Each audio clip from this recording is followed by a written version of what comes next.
Assalamualaikum warahmatullahi wabarakatuh. Salam sejahtera bagi kita semua. Apa kabar teman-teman mahasiswa dimanapun Anda berada? Semoga sehat selalu.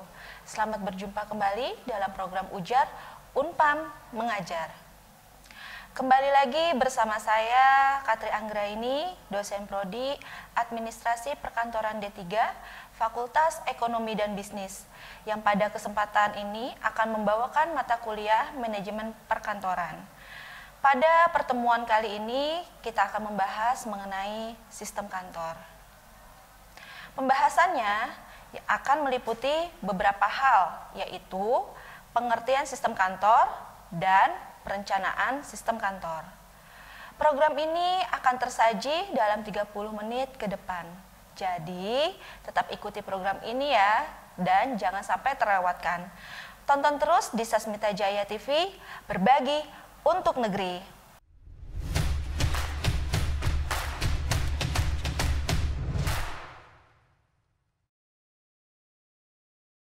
Di pertemuan sebelumnya, kita membahas mengenai pekerjaan kantor yang saat ini memiliki peran penting dan sebagai bagian yang vital pada aktivitas perusahaan modern. Pekerjaan kantor merupakan kelompok pekerjaan yang penting sama dengan bidang lainnya seperti industri, pertanian, perhotelan, dan transportasi. Dalam pelaksanaan pekerjaan kantor, kegiatan tata usaha membutuhkan ketergantungan sistem antara orang, teknologi, dan prosedur untuk menangani data dan informasi mulai dari menerima, mengumpulkan, mengolah, menyimpan, sampai menyalurkan atau distribusi informasi. Istilah pekerjaan kantor disebut juga dengan tata usaha, menggambarkan sebagai segenap rangkaian aktivitas apa saja yang terkait ke dalam pekerjaan kantor. Yang pertama, menghimpun kegiatan yang diupayakan mencari dan mengusahakan tersedianya segala informasi dan keterangan yang belum ada atau berserakan di berbagai bagian sehingga siap untuk dipergunakan ketika diperlukan, seperti mencari informasi, membuat clipping, mengumpulkan data, mencatat peristiwa, dan berita penting terkait dengan kegiatan kantor. Yang kedua, mencatat. Kegiatan menuliskan sesuatu dengan berbagai peralatan tulis, informasi dan keterangan-keterangan yang diperlukan sehingga berwujud tulisan yang dapat dibaca, dikirim, dan disimpan. Kegiatan ini diantaranya membuat surat, mencatat kegiatan, membuat notula rapat, membuat laporan, dan mencatat kegiatan. Kemudian yang ketiga, mengolah. Kegiatan mengerjakan informasi dan keterangan-keterangan dengan maksud menyajikannya dalam bentuk yang lebih berguna. Contoh kegiatan ini seperti membuat laporan, membuat rekapitulasi data, dan laporan keuangan. Yang keempat, mengganda. Aktivitas memperbanyak dengan berbagai cara dan alat sebanyak jumlah yang diperlukan. Di antaranya kegiatan ini seperti fotokopi dan mencetak. Yang kelima, mengirim. Aktivitas menyalurkan dan menyampaikan dengan bermacam cara dan alat dari satu pihak ke pihak yang lain. Contohnya seperti mengirim surat, mengirim email, mengirim faksimil, mengirim melalui jasa kurir. Yang keenam, menyimpan.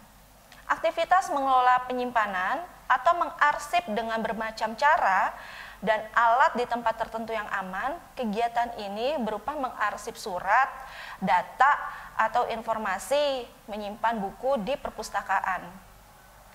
Untuk mewujudkannya, diperlukan pembekalan sumber daya manusia yang bermutu, sesuai dengan kebutuhan pasar kerja maupun dunia usaha terkait dengan pekerjaan tersebut tentunya.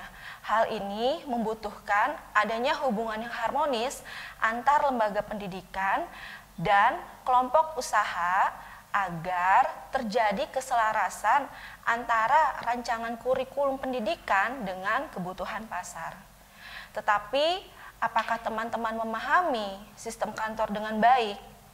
Untuk menjawab pertanyaan tersebut, ikutilah program ini hingga akhir.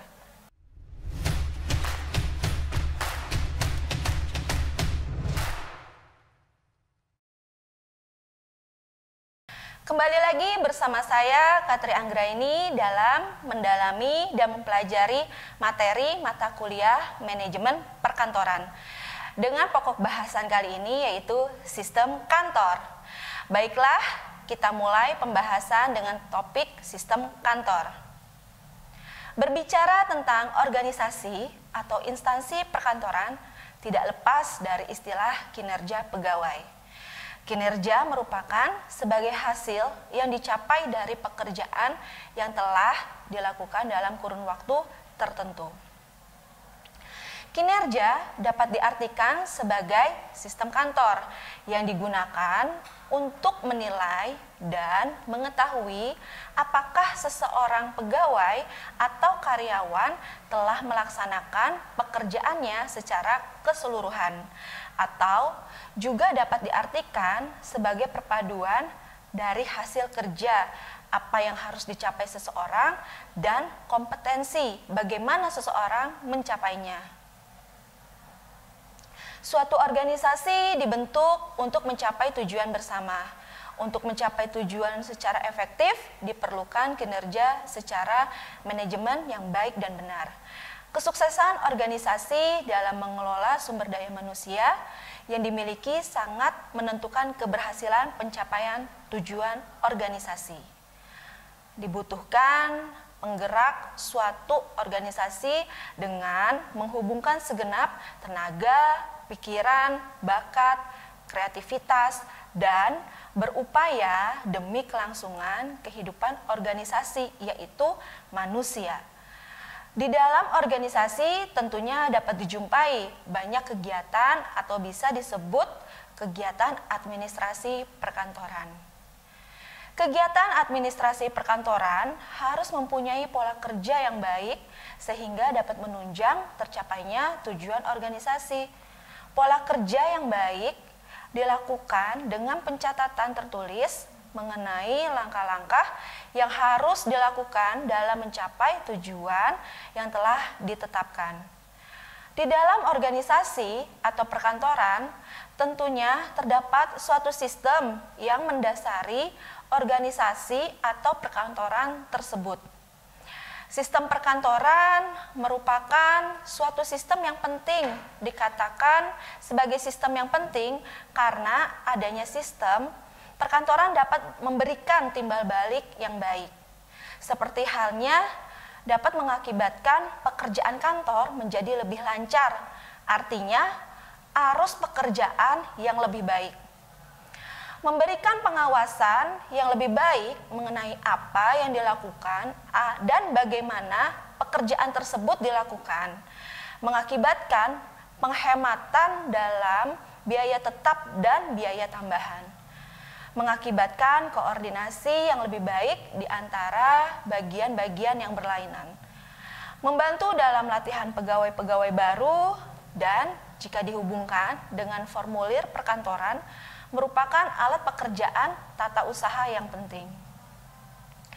Pengertian sistem kantor ialah segenap rangkaian prosedur yang telah menjadi pola kebulatan, tata kerja, dan tata tertib dalam penyelesaian sesuatu bidang kerja atau fungsi pokok dalam suatu organisasi.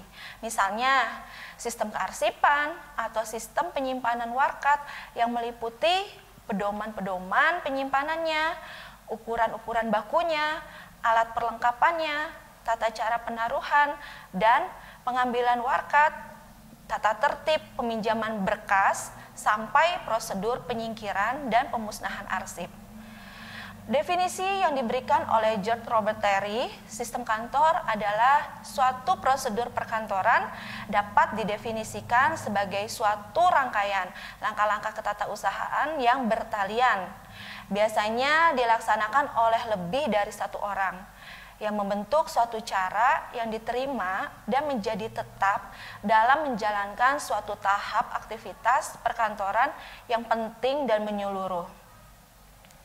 Jadi, prosedur perkantoran adalah segenap rangkaian metode kantor yang telah menjadi langkah-langkah tetap dalam penyelesaian sesuatu pekerjaan di bidang tata usaha, biasanya oleh lebih daripada satu petugas. Kita lanjut ke pembahasan prinsip umum sistem kantor. Menurut J.C. Danier, ada 11 prinsip umum sistem perkantoran berikut ini. Yang pertama, sistem perkantoran harus mempunyai suatu arus kerja yang lancar tanpa terjadi hambatan. Yang kedua, sistem perkantoran tidak boleh terjadi adanya kekembaran kerja dan warkat. Yang ketiga, sistem perkantoran harus dapat menjaga agar menjadi minimum arus perjalanan yang mondar-mandir. Yang keempat, sistem perkantoran harus dapat menghindari tulis-menulis yang tidak perlu. Yang kelima, sistem perkantoran harus dapat memanfaatkan sebaik-baiknya kelebihan spesialisasi dalam pelaksanaan pekerjaan. Yang keenam, sistem perkantoran harus dapat menjaga sehingga jumlah pekerjaan enggan perbekalan kertas adalah minimum. Yang ketujuh, sistem perkantoran harus menerapkan prinsip manajemen berdasarkan pengecualian. Yang kedelapan, untuk terciptanya prosedur rutin yang tetap, pengecualian aturan perlu diusahakan sesedikit mungkin.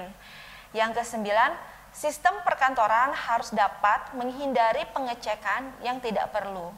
Yang kesepuluh, sistem perkantoran harus dapat memanfaatkan sebaik-baiknya sarana, mesin, dan lain-lain secara optimal, tidak berlebihan. Yang kesebelas, sistem perkantoran harus berasaskan kesederhanaan, jangan rumit, sederhana, dalam arti kata mudah dimengerti dan dijalankan.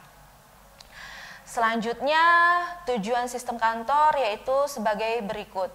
Pertama, efisiensi dalam pemanfaatkan sumber daya organisasi. Efisiensi mengandung makna ekonomis. Maksudnya adalah dengan adanya sistem, maka penggunaan sumber daya, personil, dan peralatan bisa lebih baik sehingga produktivitas akan meningkat dengan biaya yang lebih rendah. Selain itu, persediaan disimpan pada tingkat yang optimal. Kedua, mengendalikan biaya operasi. Sistem digunakan untuk mengendalikan biaya operasi dengan cara membandingkan hasil kerja yang telah dilakukan dengan standar yang berlaku. Jika terjadi ketidaksesuaian antara hasil kerja dengan standar, maka dilakukan adanya perbaikan atau memodifikasi metode sehingga kesalahan dapat diminimalisir dan biaya pun dapat ditekan. Ketiga, meningkatkan efisiensi operasional. Sistem kantor yang jelas dapat membantu meminimalkan gerakan atau aktivitas yang tidak diperlukan, keterlambatan, dan ketidakpastian. Selain itu, dengan sistem yang baik juga membantu atasan untuk melimpahkan atau mendelegasikan tugas-tugas khusus sehingga atasan dapat melaksanakan tugas sesuai dengan kewenangannya. Keempat, membantu pencapaian tujuan organisasi. Jika sistem dirancang dengan baik dan digunakan secara efektif, maka sistem tersebut dapat membantu pencapaian tujuan organisasi, yaitu kepuasan pelanggan, pengurangan biaya, dan keuntungan yang lebih tinggi. Teman-teman, berikutnya kita bahas mengenai manfaat sistem perkantoran menurut J.C. Danier. Menyebutkan pentingnya manfaat sistem perkantoran yang direncanakan secara baik karena yang pertama, kelancaran pekerjaan perkantoran dan mencegah kemungkinan kesalahan dalam pekerjaan. Yang kedua, pengurangan keterlambatan atau hambatan. Yang ketiga, kontrol yang lebih baik terhadap pekerjaan. Keempat, penghematan tenaga kerja dan biaya tata usaha. Kelima, koordinasi berbagai seksi dan bagian dalam organisasi. Keenam, kemudahan dalam melatih para pegawai tata usaha. Ada 6 karakteristik sistem kantor, yaitu yang pertama, efektif. Sistem kantor dianggap efektif ketika dapat mencapai tujuan yang telah ditetapkan. Kedua, efisien. Sistem yang efisien harus bisa menurunkan biaya. Yang ketiga, handal. Sistem memiliki hasil yang konsisten. Keempat, fleksibel. Sistem mampu menyesuaikan diri dengan perubahan kondisi lingkungan. Yang kelima, sederhana. Desainnya tidak rumit sehingga mudah dipahami oleh pengguna. Keenam, diterima. Sistem dapat diterima dan digunakan oleh pengguna sistem. Berikut ada kelebihan sistem kantor, yaitu yang pertama, kelancaran aliran kerja. Karyawan mengikuti metode yang baku untuk membantu menghindari gerakan yang tidak perlu, keterlambatan, dan kesalahan saat melaksanakan instruksi pekerjaan. Yang kedua, keseragaman tindakan. Sistem juga membantu karyawan untuk mengikuti prosedur yang sama untuk pekerjaan yang sama. Yang ketiga, ekonomis. Sistem menghilangkan gerakan yang tidak perlu, duplikasi kegiatan, keterlambatan, dan kesalahan sehingga mengurangi biaya. Keempat, penetapan tanggung jawab. Sistem membagikan dan mendistribusikan pekerjaan kantor secara sistematis. Kelima, pelatihan karyawan. Sistem memberikan pelatihan yang sederhana namun efektif untuk melakukan berbagai kegiatan kantor. Keenam, koordinasi kegiatan. Sistem membantu karyawan untuk memvisualisasikan keterkaitan dari kegiatan yang berbeda di departemen lain. Ketujuh, mengurangi beban manajemen. Sistem membantu dalam memastikan tindakan yang konsisten untuk pekerjaan rutin. Selanjutnya kita bahas mengenai 4 keterbatasan sistem kantor, yaitu yang pertama, kesulitan membangun sistem. Merancang sistem yang cocok didasarkan pada banyak faktor yang mungkin tidak selalu menguntungkan bagi pembentukan sebuah sistem. Yang kedua, kesulitan mematuhi sistem. Pekerjaan tertentu selalu membutuhkan fleksibilitas dalam pelaksanaannya. Sistem yang kaku akan menghambat pelaksanaan pekerjaan. Yang ketiga, sistem tidak dapat berguna sepanjang waktu. Keadaan yang dinamis menurut sistem untuk menyesuaikan dengan perubahan organisasi. Keempat, investasi sistem. Penerapan sistem melihatkan timbulnya pengeluaran tambahan seperti sistem mekanisme pekerjaan kantor membutuhkan investasi pada komputer. Di dalam sebuah organisasi maupun perusahaan memiliki beberapa prinsip pengembangan sistem kantor, yaitu yang pertama, sistem harus sederhana untuk memudahkan pengawasan. Yang kedua, sistem didasarkan pada spesialisasi. Yang ketiga, menghindari penulisan, gerakan, atau upaya yang tidak perlu. Yang keempat, menghindari kemacetan dan mencari aliran terbaik dari pekerjaan. Kelima, menghindari duplikasi pekerjaan, terutama dengan formulir yang digunakan. Keenam, menghindari pemeriksaan yang tidak perlu. Ketujuh, sistem harus fleksibel dan mudah beradaptasi dengan kondisi yang berubah. Kedelapan, distribusi yang tepat kepada para karyawan. Kesembilan, latihan terus-menerus untuk mengendalikan kinerja. Kesepuluh, pemanfaatan peralatan kantor dengan penggunaan yang maksimum. Kesebelas, penggunaan urutan terbaik dalam melakukan operasi. Manajemen adalah segenap perbuatan menggerakkan sekelompok petugas dan mengerahkan segenap saran dalam sesuatu organisasi apapun untuk mencapai tujuan tertentu. Pejabat pimpinan yang bertugas melakukan perbuatan menggerakkan petugas dan mengerahkan sarana itu disebut manajer. Secara lengkap, tugas seorang manajer adalah yang pertama, Perencanaan pola perbuatan menggambarkan di muka hal-hal yang harus dikerjakan dan caranya mengerjakan. Kedua, pembuatan keputusan pola perbuatan, melakukan pemilihan di antara berbagai kemungkinan untuk menyelesaikan soal-soal yang terjadi. Ketiga, pembimbingan pola perbuatan mendorong semangat bekerja, mengarahkan para pelaksana dan memberi petunjuk. Yang keempat, pengorganisasian pola perbuatan menghubungkan dan menyelaraskan para pelaksana berikut tugasnya satu sama lain. Yang kelima, pengontrolan pola perbuatan memeriksa dan mencocokkan agar pekerjaan-pekerjaan terlaksana sesuai dengan rencana dan hasil yang ditentukan. Yang keenam, penyempurnaan pola perbuatan memperbaiki tata rangka dan tata kerja dalam organisasi yang bersangkutan.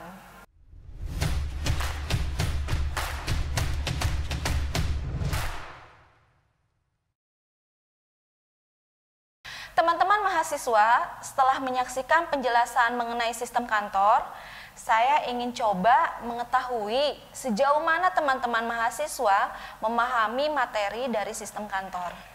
Ada pertanyaan yang akan saya berikan untuk teman-teman mahasiswa, yaitu bagaimana Anda menerapkan sistem kantor yang efektif dari saya yang jelaskan tadi. Saya tunggu ya jawabannya dari teman-teman mahasiswa. Tetap semangat!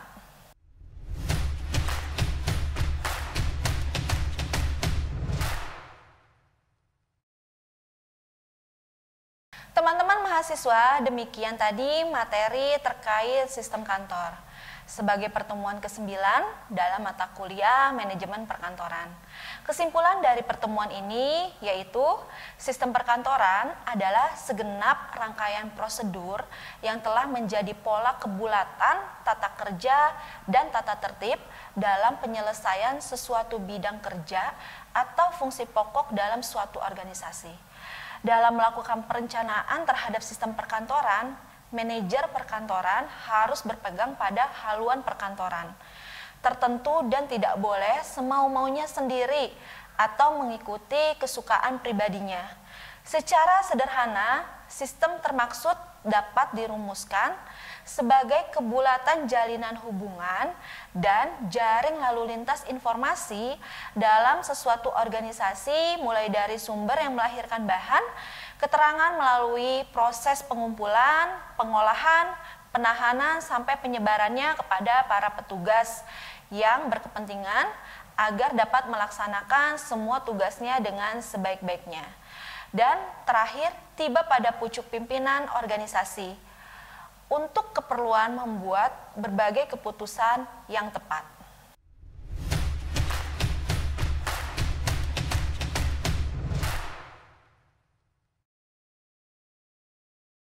Oke teman-teman mahasiswa, kita sudah sampai di penghujung acara. Semoga materi kali ini dapat memberikan manfaat bagi teman-teman mahasiswa dimanapun berada. Saya, Katri Anggraini, undur diri. Sampai jumpa pada materi-materi selanjutnya. Jangan pernah lelah untuk terus belajar dan berkarya untuk menghasilkan sesuatu yang hebat. Vokasi bisa, vokasi hebat. Salam ujar. Wassalamualaikum warahmatullahi wabarakatuh.